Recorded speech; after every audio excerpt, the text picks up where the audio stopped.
Hello दोस्तों, जय हिंद। सभी का हमारे अमित सिविल सर्विसेज एकेडमी में स्वागत है। देखिए दोस्तों, 17 बीपीएससी का डेट तो तय हो ही चुका है कि 19 नवंबर को एग्जाम होगा, उसका पीटी होगा। तो दोस्तों उसी कड़ी में मैंने टेस्ट शुरू किया है। जो भी मैंने अभी तक दोस्तों आपको पढ़ाया है, जनवरी से लेके लगभग दोस्तों आपका सितंबर बीतने वाला है। तो जनवरी से सितंबर 2024 के जो भी मैंने बिहार करंट अफेयर्स पढ़ाया है, नेशनल और इंटरनेशनल करंट अफेयर्स पढ़ाया है, लगभग दोस्तों आपको 2500 से 3000 क्वेश्चन है। तो उसको एक टेस्ट के रूप में मैं आपके लिए लेकर आऊंगा। अभी मैं करंट अफेयर्स का लेकर आ रहा हूं, ठीक है। उसके बाद दोस्तों मैं आपके लिए साइंस के भी एक टेस्ट लेकर आऊंगा, टॉपिक वाइज टेस्ट रहेंगे, ठीक है। जैसे अभी करंट अफेयर्स का आप जानते हैं कि 30 से 35 क्वेश्चन, 30 ही क्वेश्चन मान के चलिए पूछे जाते हैं करंट अफेयर्स के आपके बीपीएससी में। तो उन उसी के तहत दोस्तों टेस्ट आएगा मेरा, बीपीएससी का आप टेस्ट देख सकते हैं। इसमें मैं लेकर आऊंगा लगभग आपको इसमें सारे आपको जनवरी से लेकर सितंबर तक के सभी नेशनल, इंटरनेशनल और बिहार सभी करंट अफेयर्स में इसमें शामिल कर दूंगा कि अब जब आप एग्जाम में जाए तो एक भी करंट अफेयर्स आपके वो बिहार का हो चाहे वो नेशनल इंटरनेशनल न छूटे। दोस्तों लगभग आपको मान लीजिए करंट अफेयर्स का आपको 30 से 40 में दूंगा, आपको इसमें आपको फायदा रहेगा, ठीक है। साथ ही साथ दोस्तों आपको साइंस का भी मैं टेस्ट लाऊंगा और हिस्ट्री सबका लेकर आऊंगा। तो आज हम करंट अफेयर्स का टेस्ट देखेंगे। टेस्ट 1 मैंने डाल दिया है, टेस्ट 2 आज देखेंगे। तो मैं यही कहना चाहूंगा कि अगर आप बीपीएससी का सीरियसली तैयारी करते हैं तो इस मेरे टेस्ट को डेली आप जरूर लगाइए। आपको करंट अफेयर्स का क्वेश्चन कहीं बाहर से पढ़ने की आवश्यकता नहीं पड़ेगा। तो चलते हैं पहले क्वेश्चन की तरफ। हाल ही में आई एक रिपोर्ट के अनुसार शहद उत्पादन में बिहार पूरे देश भर में किस स्थान पर आया है? बहुत ही इंपॉर्टेंट क्वेश्चन है दोस्तों। रैंकिंग पूछी जाती है बीपीएससी में, तो बताइए पहला, दूसरा, तीसरा, चौथा। आपको मैंने 5 सेकंड का समय दिया। हाल ही में आई रिपोर्ट के अनुसार शहद उत्पादन में बिहार पूरे देश भर में किस स्थान पर आया है? तो देखिए दोस्तों, शहद उत्पादन के मामले में जो बिहार है वो चौथे स्थान पर है। किस स्थान पर है? चौथे स्थान पर। देखिए, और बिहार में भी सबसे ज्यादा शहद उत्पादन कहां पर होता है? तो मुजफ्फरपुर में, ठीक है। मैं आपको बताना चाहूंगा कि देखिए, कच्चा शहद का उत्पादन बिहार में बहुत ज्यादा होता है। कच्चे शहद के उत्पादन में बिहार पूरे भारत भर में प्रथम स्थान पर है, लेकिन यहाँ पर प्रोसेसिंग प्लांट नहीं है, ठीक है ना। कच्चे को जो है प्रोसेसिंग करके शुद्ध शहद बनाने का प्लांट नहीं है हमारे यहाँ, इसीलिए सारे कच्चे शहद दूसरे राज्यों में चले जाते हैं। तो शहद उत्पादन, जो प्रोसेसिंग के बाद जो शहद उत्पादन होता है, उसमें बिहार पूरे भारत भर में चौथे स्थान पर है, ठीक है। तो इसको तो दोस्तों वीडियो आपको कैसा लगता है जरूर आप हमको बताया करिए, कमेंट करिए, हमको बताइए कि मैं आपको और अधिक से अधिक क्वेश्चन आपको बनाकर लेके आऊं। चलते हैं दूसरे क्वेश्चन की तरफ। पुलों के रखरखाव हेतु नीति लागू करने वाला देश का पहला राज्य कौन बना है? उत्तर प्रदेश, गुजरात, पंजाब, बिहार। आप जानते हैं दोस्तों, मैं बताऊंगा, पहले 5 सेकंड का समय मैं लेना चाहूंगा आपसे कि आप ले लीजिए। पुलों के रखरखाव हेतु नीति लागू करने वाला देश का पहला राज्य कौन बना है? उत्तर प्रदेश, गुजरात, पंजाब और बिहार। तो दोस्तों इसमें बिहार है, बिहारी है वो, ठीक है दोस्तों। अभी हाल ही के दिनों में आपने देखा कि बिहार में पुल बहुत सारे ढह गए, बने बने पुल बहुत सारे ढह गए। तो सरकार ने इसको नियंत्रण में लाने और इसके रखरखाव हेतु नीति लागू करने का निर्देश दिया है बिहार सरकार ने। तो बिहार में पुलों के रखरखाव हेतु नीति लागू करने वाला देश का पहला राज्य बिहार बन गया है। तीसरे क्वेश्चन की तरफ चलते हैं। बिहार की साक्षरता दर 2023 में बढ़कर कितनी हो गई? देखिए दोस्तों, बिहार में परिवार सर्वेक्षण रिपोर्ट जो शामिल हुई उसमें बताया गया दोस्तों, 2011 की जनगणना के अनुसार तो बिहार की जो साक्षरता दर है 61.8 है। लेकिन जो हाल ही में आई है, हाल ही में जो रिपोर्ट आई है उसके अनुसार बिहार की साक्षरता दर बढ़कर 79.7% हो गई है। बिहार स्टार्टअप की रैंकिंग में पूरे देश भर में किस स्थान पर आया है? तो देखिए दोस्तों, बिहार स्टार्टअप की रैंकिंग में पूरे देश भर में 9वें स्थान पर आया है।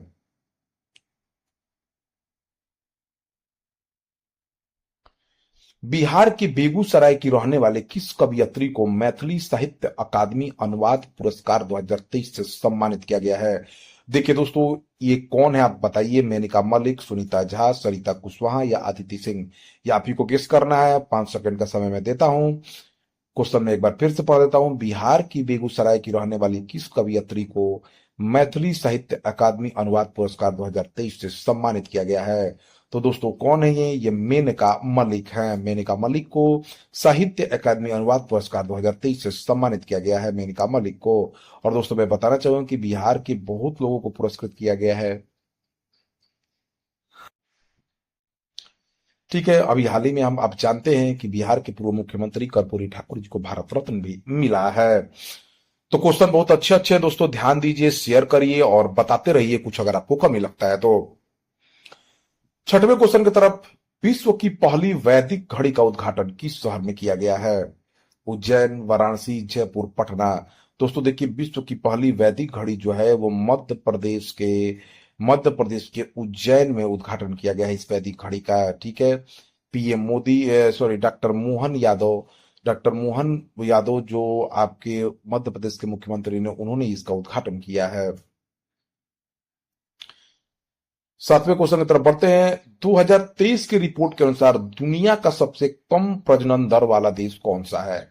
तो देखिए दोस्तों, ये बहुत ही इंपॉर्टेंट क्वेश्चन है, बहुत बार पूछा भी जाता है। प्रजनन दर के मामले में भारत की प्रजनन दर क्या है, ये सब पूछा जाता है। तो देखिए दोस्तों, 2023 की रिपोर्ट के अनुसार दुनिया का सबसे कम प्रजनन दर वाला जो देश है वो दक्षिण कोरिया है। और सबसे ज्यादा अगर प्रजनन दर पूछ दे तो कौन है दोस्तों? नाइजर है। भारत का प्रजनन दर 2.2 है। कोरिया की जो दक्षिण कोरिया की प्रजनन दर है वो 0.55 है, यानी एक से भी कम नीचे चला गया है।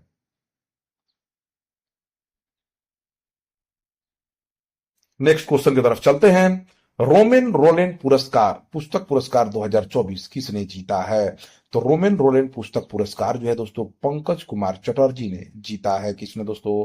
रोमेन रोलैंड पुस्तक पुरस्कार 2024 पंकज कुमार चटर्जी ने जीता है। पुरस्कारों की श्रेणी से भी क्वेश्चन बनेंगे। 71वें मिस वर्ल्ड 2024 का खिताब किसने जीता है? दोस्तों चलिए आप बताइए। क्रिस्टीना पिचकोवा, यास्मीन, कैरोलिना बिलवा, सिनी सेठी। चलिए दोस्तों आ जाइए, क्वेश्चन को सब बताइए कौन सा होगा, कमेंट करके बताइए हमको। क्रिस्टीना पिचकोवा होगा दोस्तों। कौन है? क्रिस्टीना पिचकोवा चेक चेक रिपब्लिक की हैं। ठीक है, दूसरे नंबर पर यास्मीन आई हैं, तीसरे नंबर पर कैरोलिना बिलवाका हैं। तो 71वें मिस वर्ल्ड 2024 का खिताब किसने जीत लिया है? क्रिस्टीना पिचकोवा ने।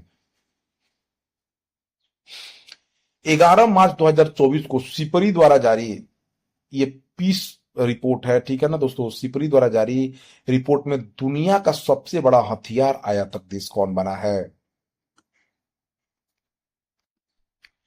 देखिए दोस्तों, 11 मार्च 2024 को सिपरी द्वारा जारी रिपोर्ट में दुनिया का सबसे बड़ा हथियार आयातक देश कौन बना है, बताइए। तो दोस्तों ये कौन सा बना है? भारत, सऊदी अरब, कतर, यूक्रेन। तो भारत बना है दोस्तों। भारत ने सबसे ज्यादा हथियार आयात किया है। तो ये भारत दोस्तों दुनिया के सबसे बड़े हथियार आयातक देशों में शामिल हो गया है। 2024 में जारी वैश्विक मानव विकास सूचकांक में भारत की रैंकिंग क्या है? तो दोस्तों भारत जो है 134वें स्थान पर आया है मानव विकास सूचकांक में। ये दोस्तों वेरी वेरी इंपॉर्टेंट क्वेश्चन है, एग्जामों में डायरेक्ट पूछे जाएंगे आपसे। तो 2024 में जारी वैश्विक मानव विकास सूचकांक में भारत की रैंकिंग 134वीं है। महिला प्रीमियर लीग 2024 का खिताब किस टीम ने जीत लिया है? तो दोस्तों बताइए आप। Chennai super Kings, royal Challengers Bengaluru, Delhi Capitals या सनराइजर्स हैदराबाद। तो दोस्तों महिला प्रीमियर लीग 2024 का जो दूसरा संस्करण था महिला प्रीमियर लीग का, उसमें रॉयल चैलेंजर बेंगलुरु ने खिताब जीत लिया है। 19 मार्च 2024 को जारी एयर क्वालिटी रिपोर्ट 2023 में किस देश की हवा सबसे खराब है? तो बांग्लादेश की दोस्तों। बांग्लादेश की हवा सबसे खराब है। भारत सबसे खराब हवा वाले देशों में 8वें स्थान पर है। लेकिन बिहार का एक जो बेगूसराय जिला है दोस्तों, वो टॉप कर गया है प्रदूषण के मामले में। बेगूसराय जिला का हवा सबसे खराब माना गया है, ठीक है ना, भारत में। तो 19 मार्च 2024 को जारी एयर क्वालिटी रिपोर्ट 2023 में बांग्लादेश देश की हवा सबसे खराब है। सरस्वती सम्मान 2023 से किसे सम्मानित किया गया है? तो प्रभा वर्मा को। ठीक है दोस्तों, किनको? प्रभा वर्मा को। रुद्र सातकीवम उनकी जो पुस्तक है उसके लिए उनको सम्मानित किया गया है सरस्वती सम्मान 2023 से प्रभा वर्मा को। देश का पहला पाम ऑयल प्रोसेसिंग प्लांट किस राज्य में लगाया गया है? पाम ऑयल जानते हैं दोस्तों कि हमारे यहाँ पाम ऑयल बहुत खतरनाक है, लेकिन विदेशों से इसका आयात कर भारत में इसका किया जा रहा है, ये पेट के लिए सही नहीं है दोस्तों। अगर सीमित मात्रा में उपयोग किया जाए तो कोई दिक्कत नहीं है, लेकिन अगर हर चीज में इसका उपयोग किया जाए तो दिक्कत है। देश का पहला पाम ऑयल प्रोसेसिंग प्लांट किस राज्य में लगाया गया? ऑप्शन आपके सामने है, असम, अरुणाचल प्रदेश, त्रिपुरा और मिजोरम में। तो बताइए आप ऑप्शन क्या होगा दोस्तों? असम, अरुणाचल, त्रिपुरा, मिजोरम। तो दोस्तों अरुणाचल प्रदेश होगा। ठीक है। भूटान का सर्वोच्च नागरिक सम्मान से किस भारतीय को सम्मानित किया गया है? तो देखिए दोस्तों, भूटान का सर्वोच्च नागरिक सम्मान से भारत के किसको सम्मानित किया गया? बताइए, ऑप्शन आपके सामने, रतन टाटा, नरेंद्र मोदी, राहुल गांधी, अरविंद केजरीवाल। तो भारत के यशस्वी प्रधानमंत्री नरेंद्र मोदी को भूटान का सर्वोच्च नागरिक सम्मान से सम्मानित किया गया है। 21 मार्च 2024 को मनाए गए विश्व वानिकी दिवस की थीम क्या है? तो देखिए दोस्तों, 21 मार्च 2024 को 21 मार्च को प्रत्येक साल विश्व वानिकी दिवस मनाया जाता है। तो 21 मार्च 2024 को विश्व वानिकी दिवस मनाया गया। इसकी थीम दोस्तों, ए ऑप्शन होगा, वन और नवाचार बेहतर दुनिया का समाधान होगा। ठीक है। नेक्स्ट क्वेश्चन की तरफ चलते हैं। भारत सरकार ने हैती में फंसे भारतीयों को निकालने के लिए कौन सा ऑपरेशन शुरू किया है? देखिए दोस्तों, हैती में भारतीय जो फंसे हुए हैं उसको निकालने के लिए भारत सरकार ने ऑपरेशन शुरू किया है। उस ऑपरेशन का नाम ऑपरेशन इंद्रावती है। कौन सा नाम है दोस्तों? ऑपरेशन इंद्रावती। किस राज्य सरकार ने भारत की पहली एलएनजी संचालित बस लॉन्च की है? तो महाराष्ट्र, बिहार, उत्तर प्रदेश और मध्य प्रदेश। बताएं आप, ऑप्शन कौन होगा? तो देखिए दोस्तों, भारत की पहली एलएनजी संचालित जो बस है वो महाराष्ट्र ने लॉन्च की है। नेपाल ने अपने किस शहर को देश की पर्यटन राजधानी घोषित किया है? तो दोस्तों पोखरा को। नेपाल ने अपने पोखरा शहर को देश की पर्यटन राजधानी घोषित किया है। ठीक है। पृथ्वी के सबसे दूरस्थ बिंदु नीमो तक पहुंचने वाले पहले व्यक्ति कौन बने हैं? तो दोस्तों ये बने हैं क्रिस ब्राउन। पृथ्वी के सबसे दूरस्थ बिंदु नीमो तक पहुंचने वाले पहले व्यक्ति क्रिस ब्राउन बने हैं। हाल ही में वैज्ञानिकों ने किस ग्रह पर नोक्टिस ज्वालामुखी नामक एक विशाल ज्वालामुखी खोजा है? तो दोस्तों मंगल, बुध, शुक्र, शनि। आप बताएं कौन सा ऑप्शन होगा दोस्तों? अगर आपने करंट अफेयर्स पढ़ा है तो ये मंगल ग्रह है दोस्तों। मंगल ग्रह पर एक विशाल ज्वालामुखी खोजा है वैज्ञानिकों ने। नेक्स्ट क्वेश्चन, किस देश के डॉक्टरों ने दोस्तों पहली बार इंसान में सुअर की किडनी का सफल प्रत्यारोपण किया है? तो देखिए दोस्तों, अमेरिका, चीन, जापान, भारत। अब बताइए, बहुत अच्छा अचीवमेंट है। ये इंसान में सुअर की किडनी का सफल प्रत्यारोपण अमेरिका के डॉक्टरों ने किया है। इसरो को किस मिशन के लिए एविएशन वीक लोरेस्ट पुरस्कार मिला है? तो इसरो को चंद्रयान 3 के सफल कार्यान्वयन के लिए एविएशन वीक लोरेस्ट पुरस्कार मिला है। दिव्यांगजनों के लिए चुनाव प्रक्रिया आसान बनाने के लिए कौन सा ऐप लॉन्च किया गया है? तो उस ऐप का नाम है दोस्तों सक्षम ऐप। दिव्यांगजनों के लिए सरकार ने सक्षम ऐप लॉन्च किया है। पेरिस ओलंपिक 2024 के लिए भारतीय टीम का मुख्य स्पॉन्सर किसे बनाया गया है? तो दोस्तों अडानी ग्रुप बना है। ठीक है ना, अडानी ग्रुप भारतीय पेरिस ओलंपिक 2024 के लिए भारतीय टीम के मुख्य स्पॉन्सर अडानी ग्रुप को बनाया गया है। श्रीलंका क्रिकेट टीम के नए कोच कौन बने हैं? तो दोस्तों ऑप्शन आपके सामने है, शरद जयसूर्या, संगकारा, महिला जयवर्धने, चमिंडा दास। तो शरद जयसूर्या को दोस्तों श्रीलंका क्रिकेट टीम के नए कोच सनत जयसूर्या बने हैं। आईसीसी के नए प्रमुख कौन बने हैं? तो दोस्तों देखिए, आईसीसी के नए प्रमुख आपको ऑप्शन आपके सामने है, कपिल देव, जय शाह, रोजर बिन्नी, सचिन तेंदुलकर। तो आईसीसी के नए प्रमुख दोस्तों जय शाह बने हैं, जो भारतीय क्रिकेट कंट्रोल बोर्ड के सचिव थे। किस देश की संसद ने हिजाब तथा अन्य विदेशी परिधान के पहनावे पर अपने देश में प्रतिबंध लगा दिया है? तो वह दोस्तों कौन है? Bharat, America, Iran, Tajikistan. तो तजाकिस्तान है दोस्तों। तजाकिस्तान की संसद ने हिजाब तथा अन्य विदेशी परिधान के पहनावे पर अपने देश में प्रतिबंध लगा दिया है। टाटा सोलर पावर सिस्टम में किस राज्य में घर घर सोलर पहल शुरू की है? तो देखिए दोस्तों, उत्तर प्रदेश राज्य में टाटा सोलर पावर सिस्टम में घर घर सोलर पहल की शुरुआत की है।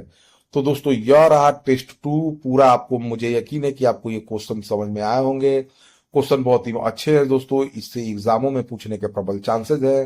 तो बिहार और राष्ट्रीय और अंतर्राष्ट्रीय खबर के लिए हमारे चैनल से जरूर जुड़िए। Thank you for watching my videos.